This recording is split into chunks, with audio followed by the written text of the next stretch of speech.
Welcome to episode 44. Today we have an amazing businesswoman on with us, Johanna McDaniel. In the past 6 years, she has moved to Washington, suffered major depression after her second child, moved back to Texas. Now, after this move, you guys, she lost 40 pounds, got into real estate, and has since doubled her family yearly income and will at least triple it this year. Tune in today and listen in on the details on how exactly Johanna unleashed her inner legend. This is Unleash Your Inner Legend, a podcast featuring modern-day legends sharing their life choices, habits, and routines that got them to where they are today. Get ready to be inspired and to take massive action to unleash your inner legend. Today, we're going to be chatting with an outstanding lady, both personally and professionally, you guys. I am super excited and looking forward to talking to her about her ups, her downs, and really how she's kind of experienced life as a mom and as a professional, and then overcoming her obstacles. So on the show with us today, Johanna McDaniel. How are you, girl? Welcome. Hey, thank you so much. I'm great. I'm actually Awesome. getting over a little cold right now, and so my voice is a little gravelly, but I'm sure it'll be okay. Yes, hopefully you're feeling up to our little chat today, and I Yeah, appreciate you joining us. I am. So your life has changed exponentially in the last 6 years. Let's kind of talk about that journey of yours, because I know you in the real estate space and I kind of know you from where you are today, but let's just kind of like backtrack and share with the listeners and kind of really get to know you and talk about like how overcoming those obstacles really led you up to the person you are today. So Absolutely. you went from expanding your family, moving, battling depression. You talked about you had some weight gain. This is all stuff I had some intel before Yeah, you guys are listening in. So I'm excited to share all this. So, and then, fast forward today, you're looking at tripling your household income this year. yeah. So let's talk about it. 6 years ago, where were you? Where'd you live? How was life going for you? 6 years ago, we were living here in Denton, Texas, and we were packing up our house and getting ready to move to Seattle. I had just had our first daughter, who's now 7, and I had just retired from my job at UNT, the University of North Texas. And I was ready to be a stay-at-home mom, homeschool mom, and do that full-time indefinitely. The plan was to be a full-time homeschooling mom while the kids were in school up until high school. And so that was the plan. When we moved to Seattle, we took a job as assistant. My husband was the assistant pastor of a small little Baptist church up there. And I was also pregnant with our second child. And so that was our move up there. I Absolutely. love it. All right. Yeah. So you guys, your brand new family as far as having, your daughter, you're pregnant with your other one, your next child, and now you're moving. So like that in itself is just a lot, new city, new state, new people, new jobs, life changes. So let's talk about like once you guys got up to Seattle. Yeah, I mean, we've always been very adventurous. We've always wanted to explore new areas and travel and meet new people. And that is exciting to us. We love it so much. And we get up there and we're pastors at the church, and that's a 24/7 job. And we get up there in July. So we do get to experience like the most beautiful month of the year, August in Seattle. And then I had my second daughter in December, and we end up doing the whole 10 months of gray. And I had postpartum depression, and it turned into actual seasonal depression and physical, like real legit depression. Postpartum is legit depression, but it can go away a lot easier than regular stuff. And some other things. And it just, that was not something I had ever experienced before. And so that was kind of an eye opener. We ended up staying there for 2 full years. But the first 6 months were like being on a honeymoon. And then after that, it just went downhill consistently for the following year and a half. And my husband ultimately decided to move us back to Texas so that I could be around friends and family and some consistent sunlight, which would really help. And it did. It was almost like about a month after moving back here to Texas, we started seeing my health improve dramatically. And that was just a huge blessing that he had the willpower and the willingness to sacrifice that dream of living up in Seattle to come back for my health. I really am so thankful for that. But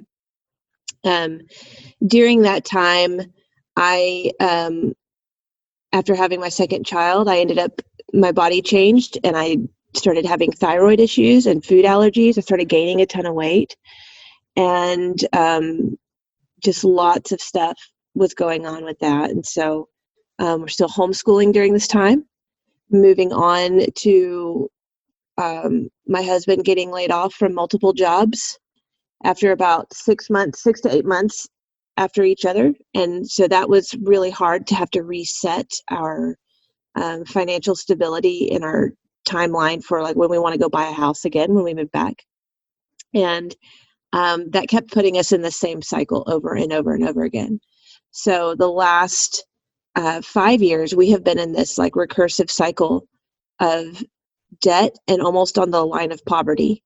And that was something that when we lived in Seattle, we worked for a church full time and we lived in a parsonage home. So we didn't have a ton of bills, but the bills we did have, we were only getting paid $50 a week from the church. And so we lived on food stamps and Medicare and government assistance across the board. And that was difficult. Being from Texas, it's not really super common here, but it's almost like, I feel like it's like 90% or more people up there live on that because the cost of living is so high. But when we got down here, we were really bound and determined to not go back into that system. And so we ended up moving in with my parents because we couldn't afford rent anymore. Rent kept going up. The market has gone up dramatically. And then it has also been a battle of avoid poverty, try to make myself physically healthy, figuring out the food allergies, figuring out the hypothyroidism, dealing with all of that, losing weight, and learning to overcome personal adversity and not just, the outside external adversity sources, but just my own mindset and learning how to overcome me telling myself, well, I'm just not that person. I can't do that. That's for other people. And so that has been a huge change for me in particular, because I really am one to like kind of get stuck in a rut. And now my daily mindset is am I in a mindset rut? Am I in a negative mindset rut? How do I get out of it? Or what kind of habits am I doing today that are going to keep me from slipping into that? And so I'm putting systems in place for myself. I love that. Yeah. And it's been a bit like having to learn how to do that has been a big journey. And so because of that, my husband's seen the change in me and my health. I lost nearly 50 pounds. I read, basically like self-help books all the time and like business books and that kind of thing, always trying to like get the next new nugget of wisdom and changing there. My faith in God is stronger. My relationship with my daughters is stronger. I know how to make friends, like no problem. Like I can go into a room of strangers and then walk away with people that I feel like I could be lifelong friends with. Whereas before it was just like paralyzing, even thinking about talking to strangers. Super shy, super I just don't even know. Like I look back at myself on back then and I almost laugh. I'm just like, man, I had so much potential and I wasn't doing anything with it. Well, I think we don't know what we don't know, right? We Like don't. looking back, of course, it's always easy for us to like, what was I doing? Well, Like, and come it's on. hard to become self-aware. It really is. And it's like a muscle. It's like going to the gym, you go to the gym once, obviously you're not going to have a six pack. However, if you keep doing it every day and consistently, it starts getting there. And same thing with, self-awareness, self-improvement, because I'm right there with you, growing up in a small town, we, you know, you guys are going to laugh at this, but I didn't even know personal development was a thing. Like our books were like history books or like Harry Potter. There's no like bettering yourself books. So I'm right there with you. So let's kind of talk about like, the whole like self-awareness and depression, because like this is one of my favorite topics just because I've lived it personally as well. And I just don't feel like, I feel like today now in today's society, it is starting to become, awareness and things like that, but there's still kind of a stigma attached to it because people, they kind of think, well, you're crazy, there's nothing wrong. And especially people who have never experienced depression before, they can't wrap their mind around it. Whereas I feel like I've always had it. So I'm like, how do you not, like, what is your life like? So before your postpartum depression, had you ever experienced any episode like that previously? Never Okay. once. I had friends that had, and I had watched them go through it, and I had zero empathy for them because I was like, just get over it. Because I'd never experienced it. I knew it was a legitimate medical condition, but I had no connection to it at all because nobody in like my immediate family had dealt with it. And I hadn't had to like physically help anybody through that. And so I'm just, I'm not I don't, my natural inclination is not to be empathetic. And so um, I have to work really hard on that. So I actually, before we moved to Seattle, I had talked to them specifically because I was like, look, if we're going to be pastors at a church, I need to know how to talk to these people, and I need to know how to I need to know how to be able to empathize with you specifically so that whenever they come into our congregation, I can empathize with them and help them. And they were very gracious with me and willing to answer all of my just like stupid, belligerent questions, and answered a lot of questions about that. So I was able to at least be like on the outside looking in before I went into it fully. And so when I realized, well, maybe this is depression, I called them up and I was like, is this what this is? And they were like, yeah, that's sounds like you're depressed. That's what it is. And so then we were able to go from there. And I think that's key too, is like catching it, because what's going to happen is, like you said, it's postpartum. And like you said, it is typically people bounce back from that than, regular depression or, chronic depression, things like that. So like, obviously you go down that slippery slope of, you're experiencing depression for the first time. And then from there, it just extends even more because, I mean, obviously there's so many different elements that could have contributed to that. But like once you almost get into that rut, because I've been there, it's almost like dark days, if you will. Like you just don't Yeah. see things getting better. What kind of advice would you say to, whether it's a new mom experiencing this or if it's even just some guy, that's just stuck in a rut with depression? What would you say was the first step that you'd recommend someone kind of taking that leap to, knowing that things do get better and then knowing that it's just a phase that you're going through? And, how do you get out of that? Well, I mean, knowing what I know now about like positive affirmations and um, just hearing yourself say positive things about yourself, even if they're not currently true, you can speak truth into your life, in a lot of ways. Now, a lot of that might be just be like, well, that just seems like hooey. No, like if you have a legit chemical imbalance, you definitely need to go seek a doctor to find out if you do or not. But for most people, a lot of it is just you have to be willing to be super uncomfortable for a while to get outside of yourself, to move past yourself so that you can see what's beyond yourself. You have to be able to see what the potential is. What does the future hold? What could happen? Of course, all these negative things could happen. Of course, you can commit suicide. Of course, you can leave your family. Of course, you can do all these horrible things, but you can also do a whole bunch of really awesome things too on the flip side. And if you focus on the awesome things, if you focus on the good things, the likelihood of you going in that direction is significantly higher. And so for me personally, I just felt like a trapped animal. I was like, I have to get out. I know my girls will be okay if I leave them here in Seattle with my husband. And so I just need to figure out how can I make money right now to buy myself a plane ticket and get back home? Because I feel like just my location here is what's killing me. And a lot of it was true, but I can't leave my kids. I was just like, I don't care if I'm homeless. I just got to get out of Washington. This place is a like a huge disaster for me. And so, but the biggest thing, the very first step that I noticed things started to turn around for me to be self-aware was just talking and verbalizing it all out with everybody I could find that would be willing to listen to me. That's so Sharing in the powerful. pain. Yeah, letting somebody ask me questions and letting me find the answers through that. Yeah. I love that. That's some great advice. And I know it's like, It's just taking that one step and then just knowing, because here's the deal, like the time's going to pass anyways.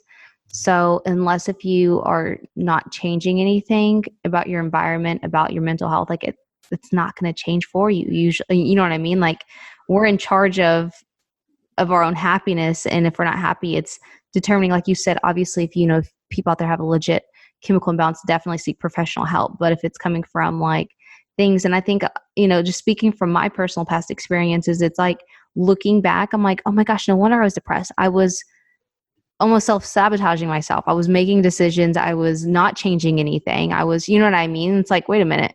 I If have the you're feeding power to yourself change. garbage is going to come out. It's like, Exactly. And if you hang yeah, around with, you know, yeah, not very positive yes, people, like how do you think you're going to feel if you hang out with people that always gossip all the time? If you like, hang out with people who are always going out all the time and then not doing anything with their life because right, there's, you know what I mean? So I think it's absolutely. definitely self-awareness. So that's some great tips. So, you know, one thing that really sticks out with me, and it was even before I really got to know you and more of your story, is I've always seen such, like, if someone was to ask me about you, I would say that you are just so community focused and so authentic. So let's kind of talk about like community, and then like, of course, you know, it comes back with real estate too. So like one thing that really sticks out with me in your story is like your passion for your community, especially because if you think about it, like you guys were pastors, and pastors is like $50 a week, obviously, is, you know what I mean? Like you were so you're so willing to give back to the community and help better the community that you guys, you know, took that job on with little to no income, having to swallow your pride up and then, you know, get into food stamps, which there's nothing wrong with that. But, you know, like you said, a lot of people are either too proudful or it just doesn't, it's shamed upon, which is a little silly to me. But Yeah, it you know what I is. mean? So let's kind of talk about Yeah. your passion for your community. Like, when did that really start? And then like, how did you get involved so much within the community? So when we graduated college, we joined a small community church here in North Texas. And one of the things that they had were little community groups, little family groups. And we would meet at somebody's house for dinner. And it was like a potluck. And it wasn't very churchy. It was just a get to know one another and live life together as members of your community. So they had these community groups, and it was just a wonderful, very awkward experience for me in the beginning, just because I had never been in a church like that. I've always gone to very, very, very large churches my whole life. And this was a small church. You couldn't escape. Everybody knew your business. You knew their business. And we held each other up and we were accountable. And I felt like I grew more into being an adult and a wife and now a mom because of that, instead of just being able to like go to church and check in and check out and punch my like, hey, I went to church and I'm a good person time card. So not to say you can't get that in big churches, is we just didn't know because we had never experienced that. We had never been plugged in to a very strong community of like-minded people. For instance, if you don't go to church, it's just very important to be around your village, you know, the people that are going to help you raise your kids, help you get through the hard times. When we had our first daughter, it was like a never-ending revolving door of food and hand-me-downs and visitors and people to hold her while I took a shower or whatever. And it was awesome. So now we know how integral that is because we didn't have that in Seattle. And so we had it before, we went away from it and we didn't have it, which was another factor of my depression. And um, came back to it. And so now that's kind of like our personal mission, is to just build that wherever we are. So my husband and I are very big into bringing young adults into our lives and to kind of be like an adult parent for them. This is how you get your first job. This is how you write resumes. This is how you fix your car. This is how you most efficiently can clean your house or cook dinners on a really tight budget. You know, like we've been through all of that and we're always just trying to help. Same thing with first-time home buyers for me with real estate, or moms or single moms trying to make money, bringing them into real estate. You know, all those kinds of things. You've probably seen that. That's what I'm really, I love, it's my passion. I love doing that. I love helping those people. Yeah, I mean, we're in a lot of the same groups. Yeah. And and I think just as being like Facebook friends and then the algorithm, all that stuff. So I see your name quite a lot over my timeline. And literally every time I see it, it's like selfless, like, and it's not sales. It's not like, oh, come, I'm recruiting you to my team, blah, blah, blah. It's really genuine. And you could just feel that. I don't know. Like, you definitely are congruent when it comes to being offline and online with your personal branding and what you stand for and all that good stuff, because you're just killing it in that realm. So let's talk about real estate. So how did you get into real estate? Obviously, you guys were in this part of life that was like, okay, something's got to change. But like, what brought you to real estate? Yeah, we were in that just recursive cycle of never being able to gain any savings or get past this next thing. So we moved in with my parents. They bought a home up here in the Denton County area, and it's this really large ranch style home. There's plenty of space for us to move in with them, just so that we could get our feet under us and survive the like crazy market for the last 3 years. And I was still stay-at-home mom. We were still homeschooling during this time. And my mom kept saying, the reason why people are so successful is because they've got both people working. And I would get super angry at that. I would get so frustrated and so hurt that she would, just basically, it felt like she was insinuating that me being a homeschooling stay-at-home mom was worthless and was detrimental to my family. It wasn't. However, that's how I was taking it. And that's not how she meant it either. She was just saying, hey, if you want to make more money, get a job, make more money. Just go make more money. And I couldn't see an option for me because childcare is super expensive and I didn't have any certifications. I had a degree, but it's an art degree. So it's like I can get to an interview, but then I'll never get hired. Just all these like really frustrating things. So if I'm spending time finding a babysitter, I'm spending time finding a babysitter to go to this fruitless interview, etc. Um, a friend of mine got her real estate license, and she has two young daughters like I do. And I was like, oh, well, maybe that's something I could do. I love Zillow. I love Realtor.com. I love looking at all these houses and kind of snooping on the market and seeing what I can see. And I love looking through people's houses down the street, during open houses and that kind of thing. And almost to an obsessive point. My husband was always like, stop looking at these houses. You're getting your hopes up. And I was like, I just like watching the market. And it was true. But I don't think normal people like watching the market, I mean, maybe they do, but I was like obsessive about it. Yeah, I don't And think that's normal. no, it's not. So Abby had just gotten her license, my friend, and I had talked to Joel. I looked over at him on the couch one evening, and I was like, I think I want to get my real estate license. Abby just got hers, and if Abby can do it, I could definitely do it.